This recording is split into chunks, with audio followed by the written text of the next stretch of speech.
when you hear that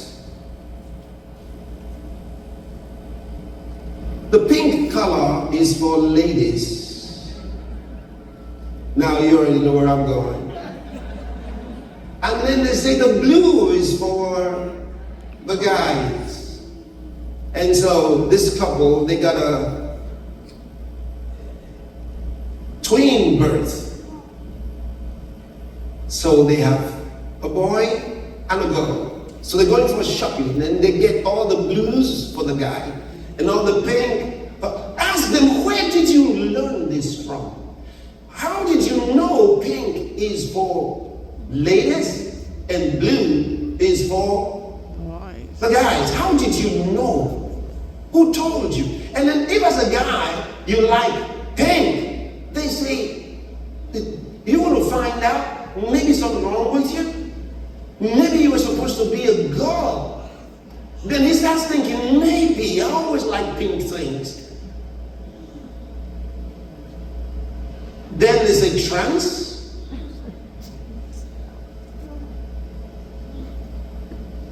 And then any girl who likes blue things, they say, watch out now. Something's wrong with you.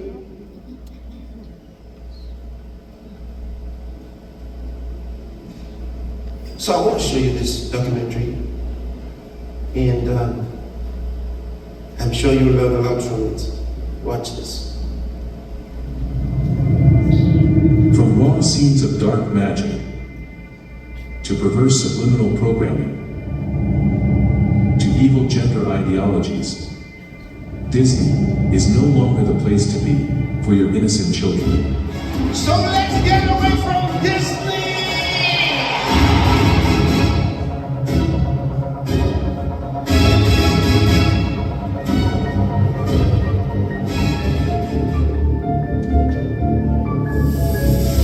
When people hear the name Disney, many think about the man Walt Disney. Some others think cartoons, yet some others think about Disney World. Well, Disney is a multi-billion-dollar corporation with a pervasive ownership of a wide network of media companies, including Fox Entertainment Group, National Geographic Partners, ABC News, ESPN Incorporated. They also own food subsidiaries, a vibrant legal outfit, theme parks, as well as a host of other Disney offshoots and acquired media brands.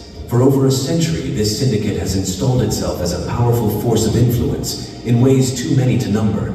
However, beyond their powerful installation in economic realms of influence, they have also firmly established themselves as a ubiquitous force of influence in the societal norms. And this has been effectuated through a well-intended and carefully crafted indoctrination agenda on generations of people. According to the Britannica Dictionary, to indoctrinate means to teach someone, to fully accept the ideas, opinions, and beliefs of a particular group, and to not consider other ideas, opinions, and beliefs. The indoctrinator in this case is Disney. In effect, they have firmly installed ideas, norms, beliefs, and cultural ideologies in the minds of many for over a century.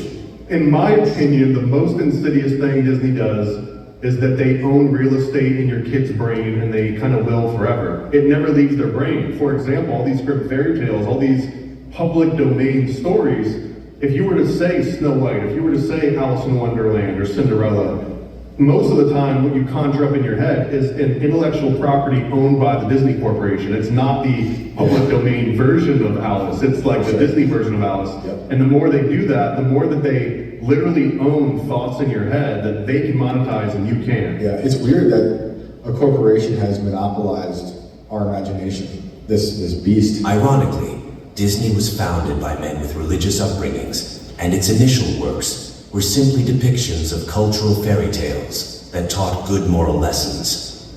But sadly, this empire has long metamorphosed into a corrupt corporation which wields an evil wand of colossal deception and indoctrination.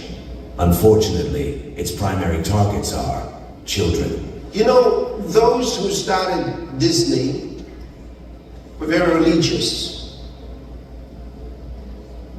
And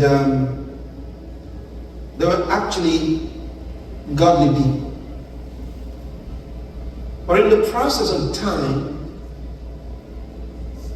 with so many changes until we got some of the most irreligious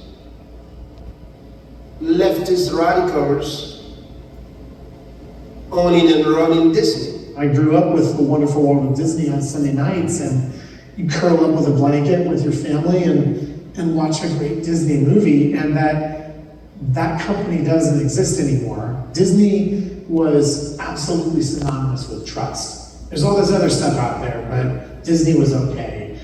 And now that company doesn't exist anymore, and we don't trust them, and we don't want that agenda necessarily preached to our children. Walt Disney was committed Christian. He was baptized. And I want to read to you something that really is a fact. Listen to this. Walt Disney was a committed, baptized Christian who said, quote, "All I ask of myself is to live a good Christian life. And toward that objective, I bend every effort in shaping my personal, domestic, and professing activities and growth. I have watched constantly that in my work, the highest moral and spiritual standards are upheld." He was a generous giver to the Jewish causes, and he was honored by B'nai B'rith, the Jewish organization, as the Man of the Year. When corporations or companies begin to open the doors to leftist individuals and activists, because like a Trojan horse, he said they'll come in and they'll destroy the company.